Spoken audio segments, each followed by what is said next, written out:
Hello, this is Philip Carr-Gomm. It is Monday, the 4th of February. It's 8 o'clock in the evening in apparently the depths of winter, but it's not really the depths of winter. It's just the time of Imbolc when the very first signs of spring are occurring. So it's lovely to see you here. Oh, the little bubbles and hearts and things are flying across the screen, so it's great to see you here. Do say where you're from if you feel like it. There was always this strange moment just before you press the button to go live, where you're sitting on your own, and you're undeniably on your own, sitting in a room somewhere, and then you press a button, and it goes 3, 2, 1, and suddenly you know that you're connected in this wonderful pattern across the earth. Extraordinary feeling. So I hope you can hear me. I'm not seeing any comments coming up, so do type in something just so I know that you can hear me and that you're there. That would be great. And I want to begin this session by thanking my friends Matt, JJ, and Adrian for having held the fort, having kept the teapot warm over the last 3 weeks, for doing your great contributions. So thank you guys, that was really wonderful. And over the coming weeks and months, I hope to invite more Druids to come and hold a tea session. So I've been in New Zealand these last few weeks, right on the other side of the earth, and it really has been quite extraordinary. We had just the most fabulous time. A wonderful group of people from mainly Australia and New Zealand, but of course some of those people had moved to those countries years before. So real gathering together in a beautiful spot in the summertime, of course, as it is there. And every night we held I Stead for Down, we sang and made music and listened to stories. It was poetry, just wonderful. So a big hello to any of you who were there. It was so magical to be with you. And of course we celebrated there. I think there's something wrong with my system here because I can't see any of your comments. So if I'm not responding to you, that's the reason why. But I can see the little thumbs up signs and heart signs bubbling up. So I kind of know you're there. So I'm going to keep going. So here we go. So in New Zealand, it was the time of Lunasa, the other side of the world, the southern hemisphere. And it was wonderful to celebrate that with an extraordinary wheel with sparklers attached to it, spinning, that was taken around the circle, with people dressed as bees and bakers. It was really fabulous. Flew back, and now I find myself a few days later on the Tomp in Lewis, celebrating Imbolc. Chill winds blasting through us, but a lovely smattering of snow on the hillsides around. And sometimes how there's just one or two things that stand out in, when somebody's died and moved on, and you just remember them for just certain things they said. And one of the things that I remember so well from Nguyen was when I was young, so I was probably 16 then, something like that, and he started to teach me about the festivals. And he said, of course, Imbolc is the first spring festival. And it had never occurred to me that that February the 1st, February the 2nd could be have anything to do with the spring. But he pointed, of course, to the snowdrops, which are starting to come out. We've got masses of them in the lane up here, which is just fantastic. And I realized, and I never forgot that, this kind of attention to detail in nature, where you may be freezing and you may be thinking you're in the middle of winter, but just look around and you will see some signs that things are shifting and changing. So in Druidry, we have 3 festivals associated with each season. And that's part of the mystery of Druidry, which I won't go into now, how you have 4 seasons, 3 festivals. How come there aren't 12 festivals? No, there are 8. There's a very special reason why, but we'll leave that for another time. So spring has 3 festivals: Imbolc, beginning of February, the spring equinox, 21st, 22nd of March, and Beltane, Beltane on the 1st of May or thereabouts. And so this is the first spring festival. And I tell you what it makes me think of when you see the snowdrops, is they symbolize so beautifully the quality of hope. Those tiny little flowers growing out of the cold soil, maybe even out of the snow, as they were the other day when the snow was in the lane, symbolize that incredible way in which hope is both strong and fragile. We tend to think that you can't have fragility and strength in the same phenomenon, but you can actually. You can have both of these happening at the same time. And the snowdrop symbolizes that beautifully, because it's this fragile little flower that's growing up. And yet think of the strength it needs and the determination, as it were, to break out of this icy cold soil into the light. And hope, as Viktor Frankl, the psychologist, and others have pointed to, is an absolutely vital dynamic or quality that we need in our lives. When we lose hope, we start to go downhill. We go downhill physically and we go downhill emotionally, which is why it's so important to give people hope. Why visiting sick people, visiting people who are sad or are going through difficulties in life, however small that hope is, it's important to foster that. Which leads me to this interesting question. I've called the conversation this evening the beauty of fostering, because hope needs fostering. It's like a little flame that needs encouragement.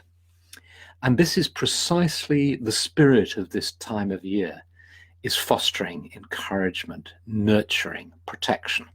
This is why Imbolc is a festival of the goddess. This is why Brigid, or bride, or bridie, presides over this festival. In the Hebrides, she's known as the foster mother of Christ.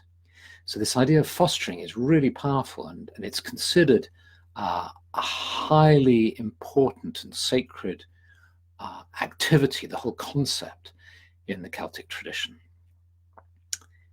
Nowadays, we think of fostering as a means of last resort when a family is unsuitable or has broken up in some way, and foster parents need to be found for children. But in the old days, fostering was a standard procedure, and it was considered an important part of taking care of a child's education and development. And psychologists talk about the 4 F's, the basic drives we have of feeding, fleeing, fighting, and making love. But I actually think that there are 5 F's. We are driven by 5 F's, because the desire to foster, I find, in virtually everyone. The desire to take care, to nurture, to help grow, to be of use, to heal, to help, to aid, to comfort, to give succor, to protect, is a natural tendency that I think is human and that we all possess. And this is why the caring professions are attractive to so many people. This is why so many people train to be healers. This is why so many people want to be of use in the world.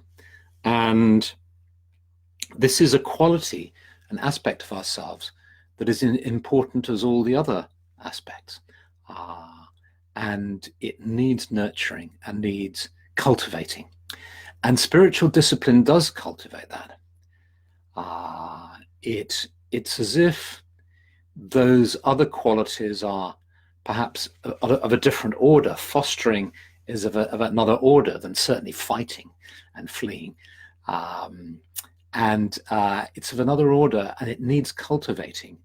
And spiritual traditions and spiritual discipline helps to cultivate the ability and the capacity to foster.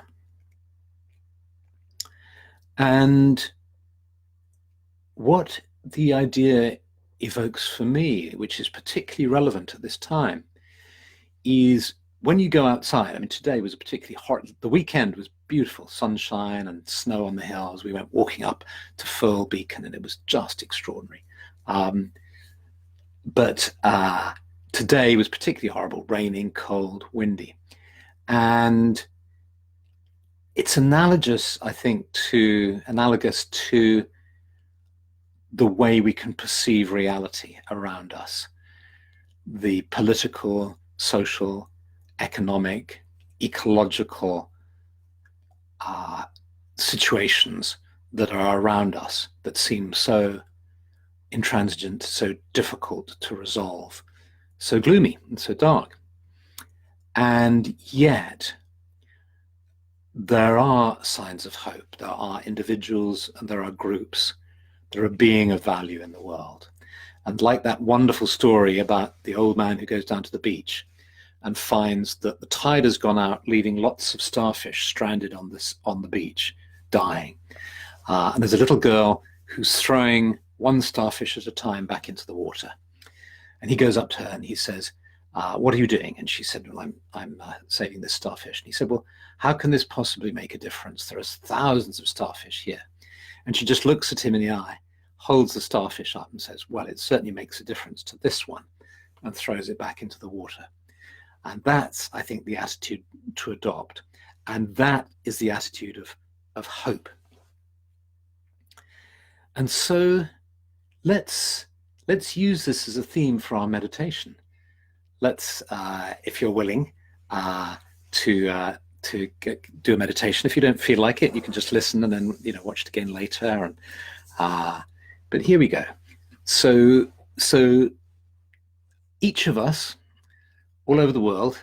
I'm not seeing the comments, so I don't know where you're from, but usually in these evenings there are people all over the world tuning in. We're sitting, looking at a screen, apparently separate. But if we close our eyes, it's possible to sense that at some other level of reality, we're meeting together in a place that we could imagine as the sacred grove of the Druids, a clearing in the forest that is a place of safety, of communion with the divine, of connecting with the beauties of nature. And so, tuning into this place, we become aware, first of all, of the earth beneath us. And we allow ourselves to feel supported by the earth, strengthened by the earth. We can feel its healing energy, its slow rhythm. We can allow our tensions accumulated during the day just to slip away into the earth so that we feel clear and rested, sitting here on the earth with the trees around us. And we sense these trees rooted deeply in the earth. We feel the strength of their trunks. We feel their spirits, the spirits of our brothers and sisters, the trees around us. And we breathe in their perfume, the essential oils that they exude from their leaves, that we breathe in deeply, bringing us health and vitality. And we look up and we see the branches high in the sky. And we see the sky and sense the energy of the sky. And we allow the energy of the sky to flow into our beings so that the energy of the sky meets the energy of the earth within the center of our beings.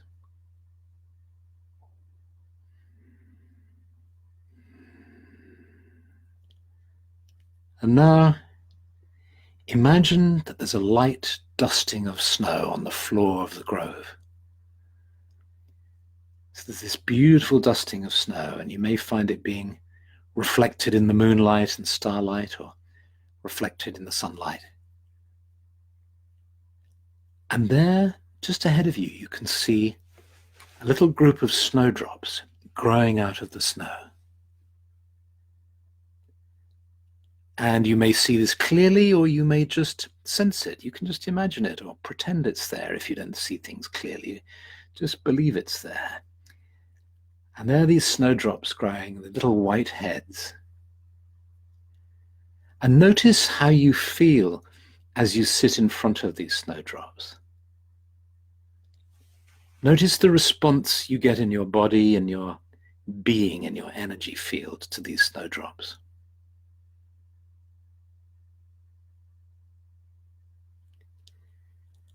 And perhaps that feeling you're having is a feeling of care, of protection, of loving, of admiration, of course, because they're so beautiful. But also, I suspect you'll be feeling a sense of wanting to protect, wanting to nurture these beautiful flowers in front of you growing out of the snow. And there's nothing you need to do. It's completely effortless. You don't have to make an effort to do this. You can just feel this energy. It's a motherly, parental, fatherly, if you like, too, parental energy of caring, of fostering. So if it feels right for you, just allow this sense of fostering to flow through you. And sense yourself saying to the snowdrops, I want to care for you, I love you, I think you're beautiful. May you grow safely in this special place. And then just imagine that you're moving your hands forward and just touching them onto the snow, just beside either side of the snowdrops. You can feel the cold of the snow, really feeling refreshing. And just send your love from your heart down through your arms, through the palms of your hands, towards the tree. You might find the snow is just melting a wee bit. And just sense that love flowing into the snowdrops. And then you can allow yourself to bring that love up to your heart too, and just touch your heart with your palms. Feeling centered in yourself, you close your inner eyes, aware of the beauty around you, breathing in the magic of this place, the scent of the trees, and gradually you allow your awareness of the trees, of the sacred grove, of the snowdrops to fade, as you retain the feelings of well-being, of peace and calm within you. Slowly becoming aware of being seated in front of your computer or your tablet. Here, now. At this time of Imbolc in the northern hemisphere, Lunar in the southern hemisphere. And so, thank you for being here. Thank you for being. And again, there are bubbles coming up, little hearts and thumbs up. So I know you're there. This has never happened to me before, not being able to read the comments. So forgive me for not engaging with you in that way, but I just simply can't see any comments. And have a lovely evening and a wonderful week. And for whatever hope exists in your heart, do take this time to foster it. It feels like protecting a little flame. Sometimes hope is very small. It's like a little snowdrop flower. But just by taking a protective, nurturing, parental, caring approach towards it, you can gradually allow that flame to grow stronger. And as we go into March, April, and May, that flame will grow stronger and brighter. So much love and many blessings. Bye.